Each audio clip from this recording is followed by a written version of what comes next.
Here at KSMO Radio, it's time for our spotlight on the Salem Memorial District Hospital. We have our brand new lab director, Melissa Carter, here. Hi, Melissa. Good morning. How are you? I'm fine. Great. I'm fine. I'm going to stick that here. Don't be afraid of it. Anyway, Melissa is, you got here 2 months ago, I did. right? I did. Straight from Louisiana. Straight from Louisiana when it was minus 10. That's right. What a shock. Well, I have to imagine it had to be a little bit different. And she brought in Joe, the lab manager, right? Yes, good morning. And very much appreciate you coming in and protecting her from all of us down here. We really appreciate that. No, it's I probably didn't know where to go, right? That's right. He was my chauffeur today. Yeah, very good. Very good. All right, well, let's talk a little bit about, obviously, you're coming in. I think everybody's familiar with that. We had some lab issues here. It started back in last December, 2 Decembers ago, not just last December, but back in 2021, right? Yes. And so we have had some people come and go, come through, and you are the Mr. Fix-It, Miss Fix-It, I guess I should say. Coming from Louisiana, this had to be a little bit of a shock to you coming to this weather, but is this a situation you're not shocked with? You've seen this before, right? Oh, yes. You've dealt yes. with this. Labs in general, they have, we have issues. There are plenty of regulations that we need to follow. The biggest thing that plagues labs now is the lack of staffing. Young people just don't know about our profession.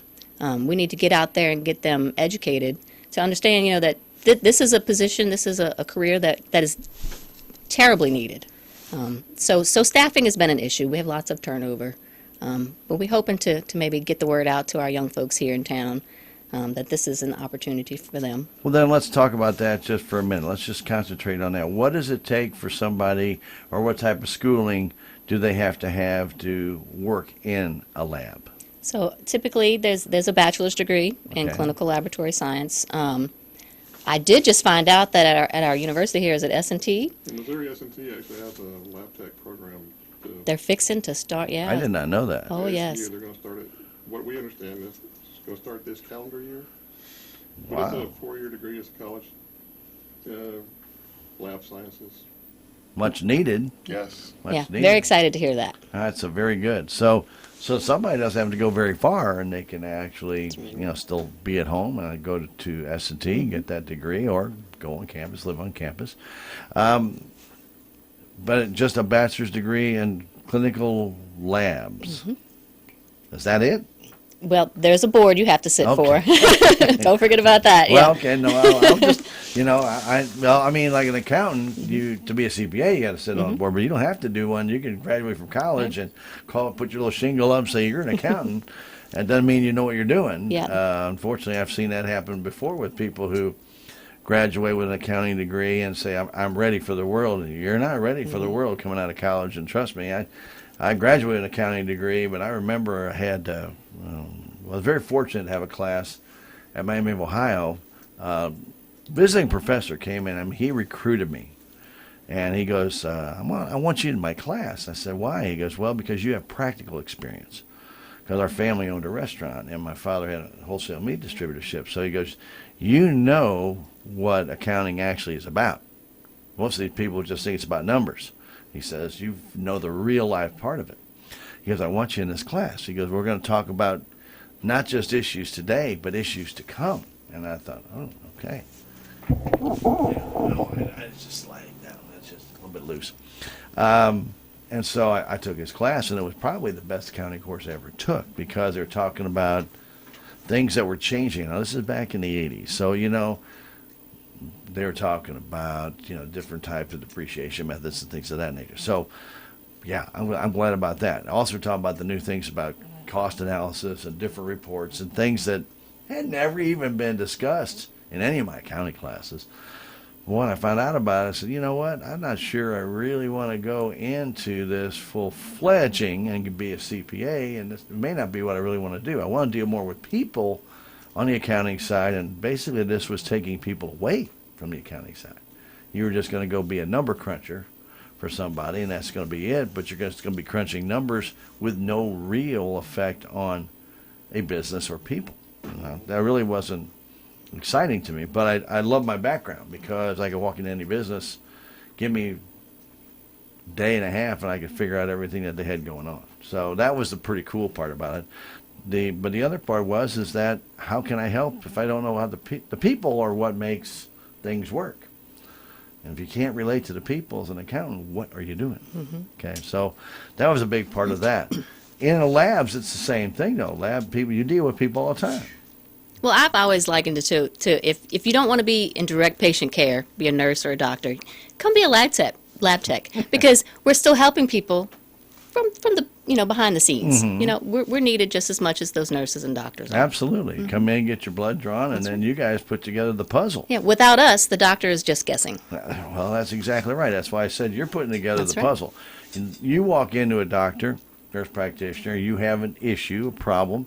They try and get just you to discuss what it is so they can get a better feel. You're still going to have to take blood. You may have to take a urine sample, things of that nature, just to find out, and then you turn it over to the lab. I always like that. Turn it over to the lab, and then the lab comes back with this list of results, and you kind of tell the story, don't you? We do. It's a big puzzle. And we enjoy seeing that end too. We get familiar with patient names, and we can put their stories together from their lab work. It's very interesting. So you came to Salem, you know you've got this job in front of you. What do you see as your main role in getting the thing? We first, before we came on the air, you kind of talked about processes to get the lab into the correct, I'll say, mode, because you have your way of doing things, and you're going to put that process into place to make sure that you know where all the check marks are, correct? That's right. That's right. So what do you need? What is your job in doing this with the Salem Hospital? So first, I need to take a moment to sit back and just observe. So I observe the processes, their daily ins and outs, and I can take that and take my regulatory knowledge that I have, and we're going to push that together. We're going to make it work. We're going to improve. We're always looking to improve processes. We're never satisfied. We have to continue to strive to move forward, and that's basically what I'm doing. I want to come in and make this laboratory the gold standard, top notch. People want to come here. They want to get their lab work done with us. Yeah, I just watched this. It's kind of funny. Anyway, okay, and so, but you want them to feel comfortable with any results that they get Yes. out of the lab and know that they're accurate. That is correct. Okay, so when you put these processes together, obviously, there's reasons for the processes to be not only one for we'll say patient confidence, right? But also because the state and the feds want it that way too, right? That is right. There are thousands of regulatory requirements that we have to meet in order to be compliant with our accrediting agencies. So when you put the together, are there differences that you have to prepare? Is different paperwork for the state and feds, or is it all the same? It's all the same.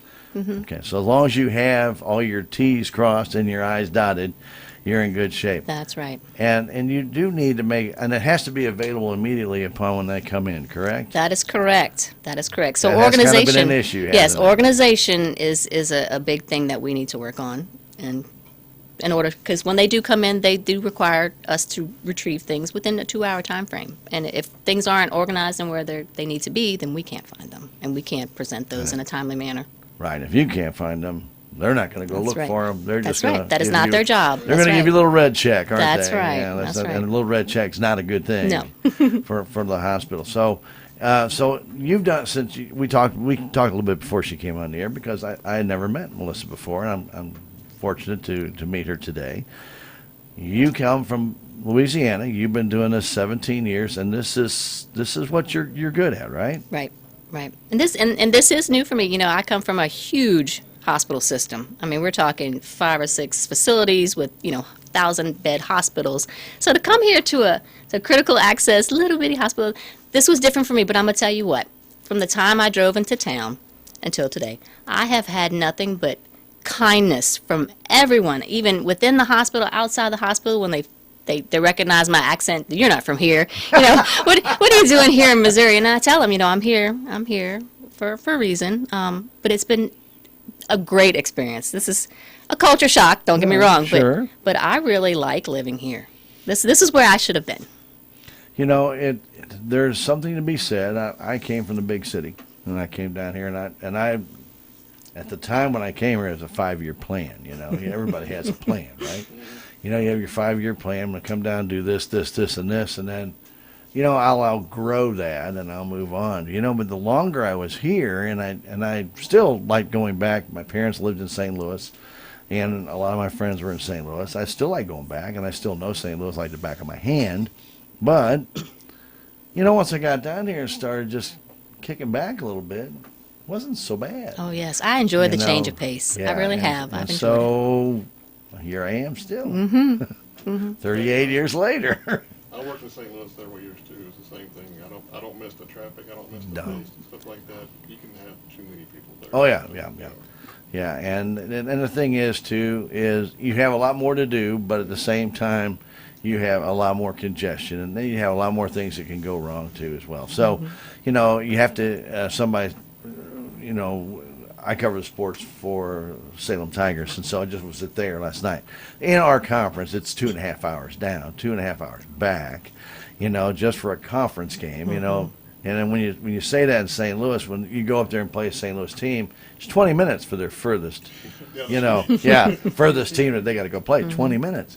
And they're like, well, how far do you guys got to go? I said, it's a 5-hour round trip for a basketball game or a football game or for a baseball game, 5-hour round trip.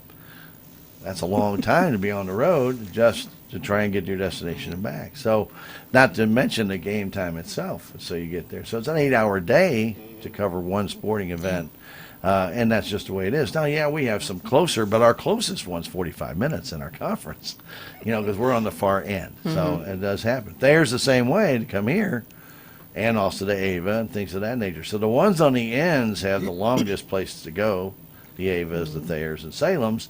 The other ones in the middle, well, they might be a half hour away from each other, or 45 minutes, or maybe an hour, and so it's not so bad. And plus, they don't have as long a trip to come to Salem or go to those other ones either, so makes it easier for them. But it's okay. It's part of what, you know, like you say, you get used to it. This is the way it is, and you know, we live it and enjoy it, and follow our teams and follow our kids, and do what we need to do. That's right. really a lot of fun. So now that you've gotten in town, have you bought a house? Or are you renting, or what are you doing? I'm renting for now. Okay. I do plan on trying to find my forever home right here in Salem. Okay. I love, you know, to see cows, and this is lot of all cows very here. this is all very new for me, and I'm looking forward to not being able to see my neighbor. So have you had a chance to drive around the area and yet? I know it's still winter. Obviously, you came at a really bad time. You haven't seen any green yet. That's right. I've seen some white, Yeah. lots of ice. But no, we've had a chance to get out to Springfield and Okay. St. Louis, and just kind of, you know, before I came here, Wayne, our CEO, told me, he said, if you want something to do, everything's 2 hours away. So we've been to Branson, beautiful out there. That's 3 hours away. Yeah. Well, we drove a little fast, but no, we've been able to get out, and it's just beautiful. It's nothing that I've experienced.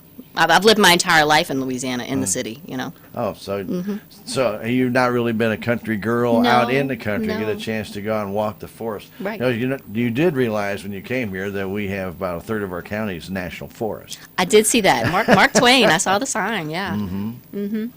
Yeah, then you have a great collection of forests, and we have conservation areas in town with nice lakes and trails. And floating. I hear a lot about floating. Oh yeah, Current so I'm River, Jack's Fork. You looking bet. forward to that come You summertime. bet. And do you like fishing? I will. Well, you know, March 1st is the opening of trout Oh, season. there you If go. if you don't know that, that's kind of you like go. a national holiday Okay. here. Oh, okay. Because everything shuts down. Awesome. And we have the road rally coming in. Do you know about the road rally? No, yet? hadn't heard that one. Okay, so the you haven't told her yet, Joe? Okay. Well, Joe will probably explain a little bit better. But road rally comes into town on the St. Patrick's Day, March 17th and 18th, and they run the county roads. It's a different type of road rally. They run the county roads at high speeds, and they actually close the roads down, and you get to go watch them, and watch these guys take these pretty expensive vehicles. Oh, wow. And they it's a timing thing. So between point A and point B, they time it, and then they go to the next run, and then they time those, and then when they get to the end, they add that all up, and who had the best time wins. Well, that'll be Yeah. on my list of to do. Well, hospital's a big part of that because they have to have ambulances out at those That's true. locations. That's You true. know, and so We we sent one out to Montauk for fishing too. We yeah, had oh, a station out there absolutely. as well. You know, so SMDH is a big part of a lot of the local events around here, and I'm you know, you don't really know all of them yet, but I'm kind of giving you a little taste Right. of some of those, and that's just upcoming here very soon. You know, so you'll have that. So you haven't had a chance to get out and about when it starts to turn green. I'm sure you're going to love it even more. I am. You know, because it really is very, very nice place to. If you want to be secluded, you can do that. You can walk on your own. You can go out to any of the conservation areas, really. There's a whole bunch of them around the area. We have Shawnee Mac. You can go out to Indian Trail. They're out a little bit north of town, so you can go that way. And then you can walk and enjoy the lakes. And Walk my dogs. right? Yeah, absolutely. And man, are you a hunter or anything? No, not okay, me. all right. Do you like to shoot? I do. Okay, well, there's places to go out at Indian Trail. You can Okay. actually with archery or gun, Okay. either one. So look, you're just falling right into place That's here. right. See? That's Now, right. see, we Like I said, this is where I was meant to be. absolutely, absolutely. So, what are your plans? Now, let's get back. I guess we should get back to our lab.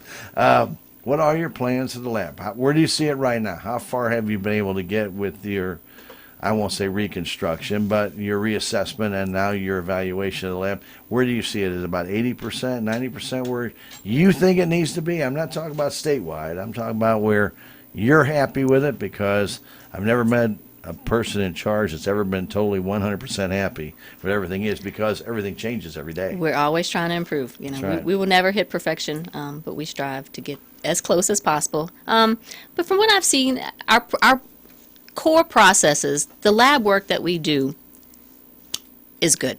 It's solid. It's trusted. Now, like I said, we do have a lot of organizational type things that we need to do, just to, you know, we have to have in writing, you know, what we're doing is actually what we're doing. So it's just a little housekeeping type things. So I said, give me about 6 months, and we'll have that all shored up. And So probably about 80-85% think so. with everything that you have to do, because Right. obviously the lab work is great, right, but the process on making sure that you comply with what the state wants to your satisfaction That's is right. probably 80-85%. that's right, that's Okay. right. But we're getting there. Okay. We're going to get there. Well, I mean, I'm gonna ask you a question, and I want you to answer it, because I know we talked with Joe, and I talked before about Kathy Weldon. I know you did not know Kathy, but Kathy took the lab personally. Is that how you approach the lab? Like, this is my baby? Do you see how Joe is shaking his head? Yes, because I'm a serious mama. Okay, okay. This is my baby. This is Okay. my new baby. Absolutely, this is my thing. This is my Okay. jam. Well, some people take offense to saying, "Well, no, it's not my baby." But Oh, no, that's- if you wanted to succeed, really, that's how you have to do it, isn't You have it? to take ownership. Yeah. You have to. You know that this is mine. And yes, I'm very protective of my lab and my people, and Well, and you know our reputation. Because at the end of the day, our name's on it. Right. absolutely, Right. absolutely. You can say Salem Hospital all you want, but when it comes to the lab stuff, Melissa's name's on it, my name's on it. You know, we have to take it personally, because that's our work. Yeah. And reputation is everything, you know, and I've learned in small communities, Well, it is. you know, that's very important that the community trusts us. And you know as well, and Joe can probably speak for this, when it goes bad, it doesn't go bad for one person. It goes bad for one person, and then their family, and then their neighborhood. But when it goes good, it's a lot slower to get spread. That's right.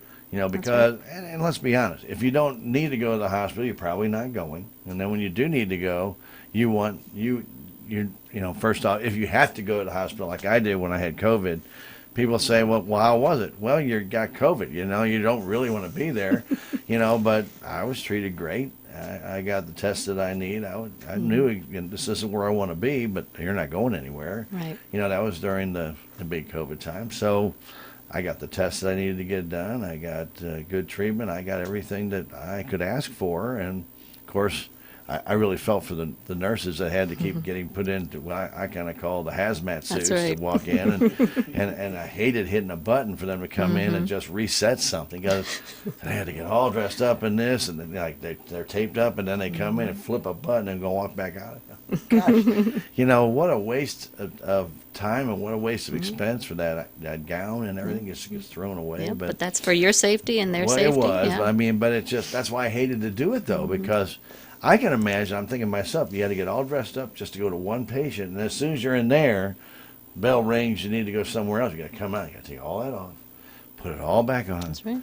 And it just where it used to be. You're thinking the old days, just walk from one room to the other, and it's been a lot easier. And I just hated to have to think that they got to put all that on just to come in there and flip a switch. Yeah. I mean, it was the way it was at the time. That's the way it was, That's the new norm. and you had to do it that We way. weren't fans of it, but nobody minded doing it because we weren't doing that for us. We were doing that for you guys. Sure, and the patients. sure. It's in your best interest that we do that. Right. Does it take an extra minute or two to get in there? Yeah. Do we have to do-suit when we get out? Yeah. Does it matter to us at the end? No, because No.